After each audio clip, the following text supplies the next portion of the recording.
তাতে স্বভাবের আশায় সিয়াম পালন করবে, সে সিয়াম সেদিন কিয়ামতের মাঠে ঢালের মতো হয়ে দাঁড়িয়ে যাবে জাহান্নাম, এবং জাহান্নামের সামনে ঢালের মতো হয়ে সে দরজার সামনে দাঁড়িয়ে যাবে এবং সে ব্যক্তিকে জাহান্নাম থেকে বাঁচিয়ে নেবে যদি সে ব্যক্তি ইয়া আইয়ুহাল্লাযিনা আমানু হয়।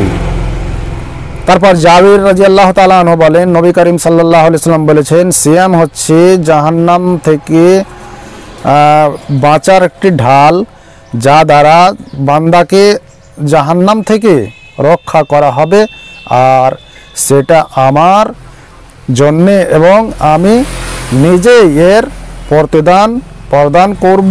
এটি মহান আল্লাহ বলেছেন যে ব্যক্তি ইমানের সাথে স্বভাবের আশায় সিয়াম পালন করবে, তাকে আমি এই রমজান মাসের সিয়াম দ্বারাই তাকে জাহান্নাম থেকে বাঁচিয়ে জান্নাতে প্রবেশ করাবো, এটি আমার গ্যারান্টি। তবে ইয়া আইয়ুহাল্লাযিনা আমানু কুতিবা আলাইকুমুস সিয়ামু কামা কুতিবা আলাল্লাযিনা মিন কাবলিকুম লাআল্লাকুম তাত্তাকুন, তাকে মুমিন হতে হবে। একটি কাফেরও তো বলতে পারে যে আমি সিয়াম পালন করব এবং আমি জান্নাতে চলে যাব, তাহলে সে তো আর কোনো ভালো ইবাদত, সে তো সালাত আদায় করে না, সে তো মুমিন নয়, সে তো মহান আল্লাহর রসুলকে মানে না, সে তো আল্লাহর ইবাদত আর কোনো ইবাদত করে না, সে তো সালাত আদায় করে না। তাহলে যে ব্যক্তি সালাত আদায় না করবে সে তো মুমিন নয়। একটি হাদিসে এসেছে, জাবির ইবনে আব্দুল্লাহ রাদিয়াল্লাহু তাআলা আনহু বলেন, আমি জিজ্ঞাসা করলাম, হে আল্লাহর রাসূল সাল্লাল্লাহু আলাইহি সাল্লাম, কাফির এবং মুমিনের পার্থক্য কি? রাসূল সাল্লাল্লাহু আলাইহি সাল্লাম ইরশাদ করলেন, বাইনার রাজুলি ও বাইনাস শিরকি ওয়াল কুফরি তারকুস সালাত, যে ব্যক্তি সালাত আদায় করবে সে মুমিন হবে, যে ব্যক্তি সালাত আদায় করবে না সে কাফির হবে। এটাই হচ্ছে তার পার্থক্য, যে সালাতটাই হচ্ছে পার্থক্য। সালাত আদায় করলে মুমিন, সালাত আদায় না করলেই কাফের। তারপর তার আর বাকি আমলগুলি দেখা যাবে, কিন্তু প্রথম মুমিন হতে হলে সালাত আদায় করতে হবে। বাকি গোটা বছর সালাত আদায় করবেন না এবং রমজান মাস আসলে আপনি মুসলমান হয়ে যাবেন, আবার রমজান শেষ হলে আপনি আবার নিজের কামে ব্যস্ত থাকবেন, নিজের কাজে ব্যস্ত থাকবেন, এটাকে তো মুমিন বলা যাবে না। মানুষকে মুমিন হতে হলে পরিপূর্ণভাবে মুমিন হতে হবে।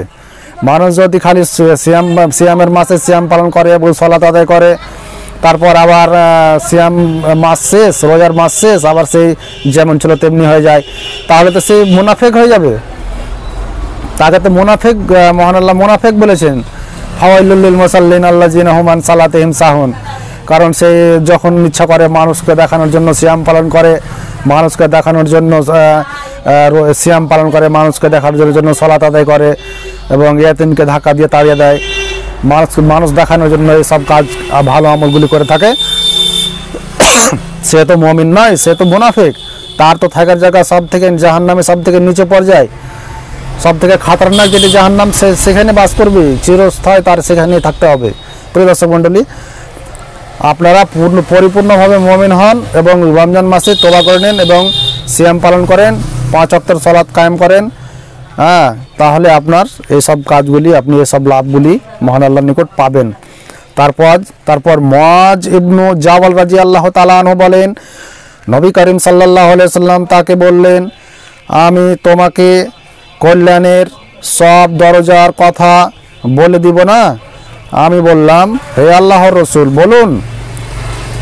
তিনি বললেন, সিয়াম হচ্ছে ঢাল স্বরূপ, সিয়াম হচ্ছে একটি ঢাল স্বরূপ, দান সাদকা হচ্ছে গুনাহকে মেটানোর একটি মাধ্যম।